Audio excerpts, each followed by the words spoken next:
महाकुंभ में इस बार लगा है साधु संतों का रेला और इस बीच कई चेहरे हैं जो बहुत वायरल हो रहे हैं। उनमें से एक आईआईटी वाले बाबा के नाम से प्रसिद्ध अभय सिंह हमारे साथ हैं। आईआईटी वाले बाबा क्यों कहे जा रहे हैं आप? आईआईटी से हूँ इसलिए। पता चला आपको बहुत वायरल हो रहे हैं। हाँ हाँ, अभी तो बहुत सारे कॉल मैसेजेस, अब जो कि मैं अभी तक मैं ज़िंदगी जी रहा था उसमें ना मैं व्हाट्सएप पे किसी से बात करता था ना मेरे को कोई फ़ोन कॉल आते थे।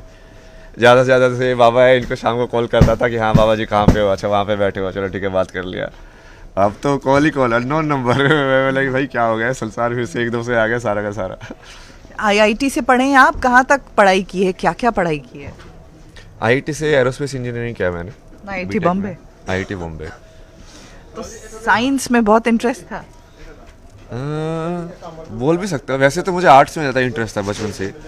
जैसे बचपन में भी मैं ऐसे लाइव स्केच बना देता था ना लोगों को देख के, बट वो चूँकि वो घर के और परिस्थिति और वैसे था कि वो बोले कि इस सब में कुछ नहीं मिलने वाला है, पैसे वैसे कुछ नहीं मिलते हैं, साइंस ले। जैसे एक टाइम पे तो ऐसा भी था कि वो बोले कि आईएएस की तैयारी करनी है, तो मैं मुझे लगा यार आईएएस की तैयारी करनी है तो फिर 11th-12th में ये लेते हैं, आर्ट्स लेते हैं, जो कि इसमें वो सिविक्स ज्योग्राफी ज़्यादा जरूरी होगा। हाँ, बिल्कुल वही।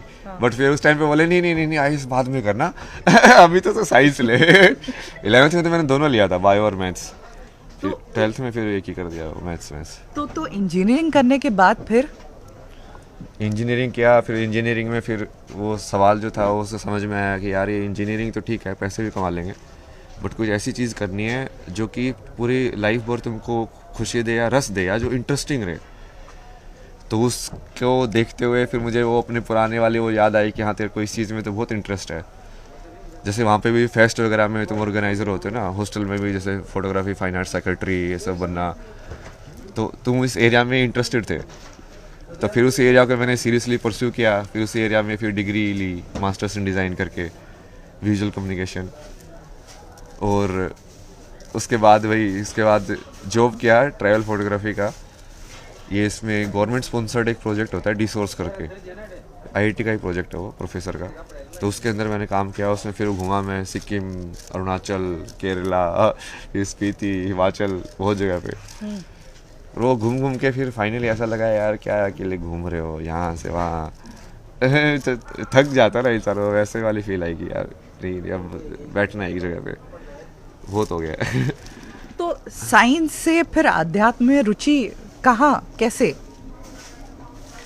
साइंस से आध्यात्म में रुचि मतलब नहीं बोलेंगे उसको वो बोलेंगे कि तुम्हारा सवाल जो था वो शुरू में कैसा था कि ज़िंदगी को जानना है या ज़िंदगी में करना क्या है उसको जानना है, कि कौन सा ऐसा कार्य करना है जिसे तुमको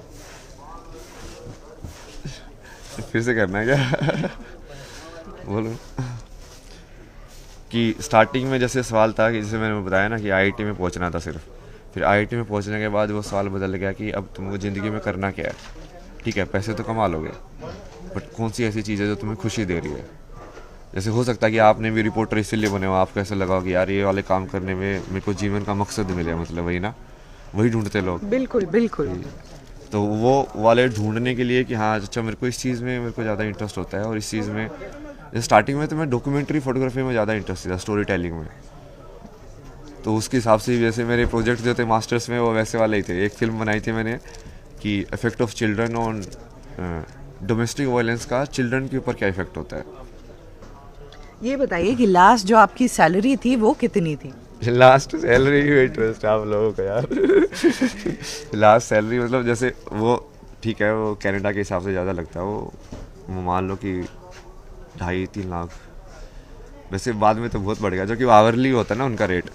तो जब बाद में मैं काम किया था तो मैं ऐसे $40 पर आवर टाइप से 45। तो इंडियन करेंसी में 2.5-3-4 लाख कह सकते हैं। हाँ 4 लाख महीने के मान लो, 4 लाख तो हो ही जाता है। बट वहाँ पे खर्चा भी वैसे ही होता है, मतलब 4 लाख तुम्हारा है तो 2 लाख तुम्हारा एक्चुअली रेंट है। तो तुम्हारा बचता कम ही है। यदि तुम वहाँ का डॉलर कमाया हुआ वहीं पे स्पेंड करोगे ना तो एक्चुअली में तुम गरीब रहोगे। बट यदि वहाँ के डॉलर भारत में आके खरीद खर्च करोगे तो तुम अमीर हो जाओगे। पर ये फिर 4 लाख का पैकेज छोड़ करके सीधे सब कुछ छोड़ दिया, वस्त्र भी उतार दिए? नहीं वस्त्र तो पहने हैं। वस्त्र कहाँ उतारे? आध्यात्म की स्थिति में आ गए कहने का मतलब? नहीं वो मजाक ही कर रहा था मैं भी। नहीं वो मतलब वैसे हुआ कि उस टाइम पे वैसे भी मेरे को पैसे में इतना इंटरेस्ट नहीं था। सिचुएशन ऐसी थी कि तुम अलग मतलब उस जोन में थे, मतलब जैसे वो उसमें कुछ भी बोल लो, डिप्रेशन या उस टाइप से ना। तो मेरे को पैसे में तो मैं जॉब भी इसलिए करता था मोस्टली, जैसे उन्होंने सजेस्ट किया था कि तो रूटीन बना के रखो, लोगों से मिलो जुलो ये सब ना, तो उसकी वजह से हो रहा था। तो कंप्यूटर से शुरुआत हुई और अब आप कह रहे थे कि फ़ोन भी ज़्यादा इस्तेमाल नहीं करता। नहीं करने को तो मैं करता हूँ वैसे। मैं तो पूरा फ़ोन का आर्किटेक्चर और ये पूरा समझता हूँ कि हाँ इसमें iOS कैसे, ऑपरेटिंग सिस्टम कैसे डिज़ाइन करते हैं सब। बट बात करना मतलब कि उस तरीके से कि हम जो मतलब माया वाला टाइम पास फ़ोन पे करना है ना, मतलब अब ठीक है तुमको फ़ोन पे बात करनी है भाई, तुम कहाँ पे हो, ज़रूरत वाली जो चीज़ें होती है अब वो तुम करो। बट मैं फ़ोन पे बैठ के पूरी अपनी लाइफ स्टोरी डिस्कस कर ला कि हाँ ये ऐसा ऐसा है, क्योंकि उसमें तुम कर क्या रहे हो, तुम ऑब्जर्व करना ना, तुम अपने बेसिकली ड्रीम स्टेट में जी रहे हो। जब तुम फ़ोन पे बात करते हो तुम हो तो यहाँ पे बैठे हो, बट तुम बात किसी और चीज़ की कर रहे हो जो है नहीं, कहीं ना कहीं तुम विचारों में जी रहे हो। जब तुम ज़्यादा फ़ोन का उपयोग करके फ़ोन पे बात करते हो तो वो विचारों में जितना कम दिया जाए उतना सही है ना। एरोस्पेस की अब जो इंजीनियरिंग की थी वो चीज़ें याद नहीं आती हैं, उनमें इंटरेस्ट नहीं रहा अब? नहीं अब तो उसको जोड़ दिया ना मैंने, उसको भी छोड़ा नहीं ना। कैसे? मतलब एरोस्पेस में जो तुम समझते हो एरोडायनेमिक्स से लेकर हवा कैसे काम करती है, ये सब कैसे काम करता है, अब यदि मैं उस सब को समझूं कि जो वायु वाला जो तत्व है पंच तत्व के अंदर, अब वो उसकी डिस्क्रिप्शन इन्होंने कैसे दिया अध्यात्म के अंदर, तो तुम उसको जोड़ सकते हो ना कि साइंस वाला इस वाले एंगल से देख रहा है, ये वाला इस एंगल से देख रहा है, और वो एक्चुअली में एक ही चीज़ है, एक ही प्रॉपर्टी को अलग अलग तरीके से बता रहे हैं। कितने वर्ष हो गए आध्यात्म की अवस्था में? मतलब डेडिकेटली तो मान लो 3.5 साल के आसपास। खुद को क्या कहते हैं, साधु संत? मैं नहीं कहता ना, मैं बोलता हूँ लोगों को तुमको जो सामने दिख रहा है वही नाम ले लेना। और जटा जूट भी नजर आ रही है। हाँ ये जटा नागा साधु नहीं बना, ये कि बैठ के सारे दिन वहाँ पे बैठे थे ऑफिस में बैठ के सारे दिन दारू पिलाई इसलिए काली माँ का प्रसाद और बैठा रहा और वो सारे दिन बैठ के गाना गाता रहो, जटा धरा शिव जटा धरा।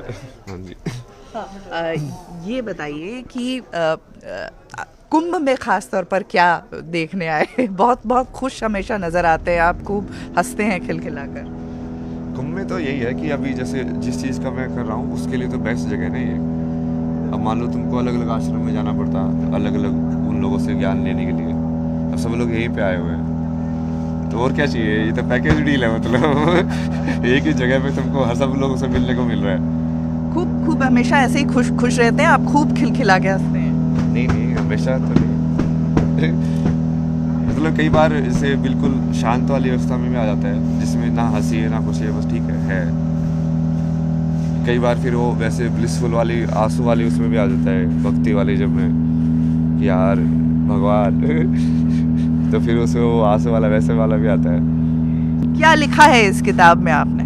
अलग अलग चीज़ें ना, जैसे ये पूरा मैं इकोनॉमिक्स को वैल्यू सिस्टम जैसे मैंने लिखा ना, वैल्यू सिस्टम मतलब किसी चीज़ का तुम्हारी लाइफ में मीनिंग क्या है, और फिर डिमांड जो होती है वो तुम्हारा मीनिंग और उसका रिलेटिव मीनिंग सोसाइटी में क्या है उसके हिसाब से क्रिएट होती है। जैसे मुझे यहाँ से जाना है फ्लाइट में, मान लो मुझे कहीं और जाना है, यूएस जाना है, तो मुझे वो कितना अर्जेंट है वहाँ पे जाना, वो मेरा मीनिंग है उसके लिए।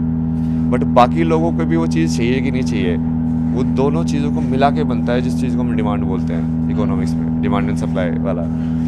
तो ये सब चीज़ें समझाने के लिए कि हाँ उसको आध्यात्म से जोड़ने के लिए। तो साइंस को आध्यात्म से जोड़ रहे हैं, किताब लिख रहे हैं क्या? हाँ ये सारी एक ही किताब के अंदर सब कुछ हो जाएगा, ये ज़्यादा कुछ पढ़ना नहीं पड़ेगा। बोले इसमें थोड़ा शॉर्ट फॉर्म है तो कई बार एक्सप्लेन करना पड़ता है लोगों को। हाँ, ये आपने इन्फिनिटी का साइन वगैरह बनाया है, व्हाट इज? मतलब ये ऐसा है ना कि जैसे यहाँ पे मैंने समझाया ना कि ये ऐसे होता है, सब्जेक्ट जो है वो नाउन मतलब संज्ञा, मतलब एक आइडेंटिटी, तो उसका आप मैथमेटिक्स में नंबर की फॉर्म में देख सकते हो, 0 1 और इन्फिनिटी। एक्चुअल में 0 1 और इन्फिनिटी सेम ही होता है, समझोगे आप इसको? जैसे यहाँ पे सारी चीज़ एक ही है, मतलब यदि सब कुछ लाइट है, या उसको वैसे देखो कि सब कुछ लाल ही रंग है, तो आपको पता ही नहीं चलेगा लाल रंग क्या होता है। ओके। और ये शेप्स बड़े बढ़िया आपने बना रखे हैं। हाँ, ये नंबर्स के हिसाब से भी देख रहा था ना मैं इसको, कि जैसे 3 से फिर ये 4, फिर ऐसे 5, फिर 6, और फिर इसके अंदर तुम कैसे कैसे जो है डायमेंशंस बढ़ती रहती है शेप की, कि उसी को जैसे ज्योमेट्री जिसको बोलते हैं, जैसे ट्रायंगल जो है वो पहली क्लोज्ड फॉर्म है जो 3 साइड से बन सकती है। ट्रायंगल से पहले जो है वो ओपन फॉर्म रहेगा ना ऐसे, जी। तो फर्स्ट क्लोज्ड फॉर्म जो 3 साइड से बन सकती है वो ट्रायंगल है ऐसे, वो 3 से ही बन सकता है। और फिर उसके बाद फिर तुम जैसे स्क्वायर बना सकते हो, ये सब बना सकते हो। तो इसकी सृष्टि की जब तुम स्टार्टिंग में करोगे तो जैसे लाइक डॉट से शुरू होती है ना वो, हाँ बिल्कुल, और एंड होती है सर्कल के अंदर। जी। तो ये उसके बीच में ये सारी फॉर्म्स आती है तुम्हारी। बहुत सुंदर। तो ये साइंस जुड़ा आध्यात्म से, और शस्त्र से लेकर शास्त्र से लेकर अब आध्यात्म की ओर, ये IIT वाले बाबा न्यूज़ 18 इंडिया पर।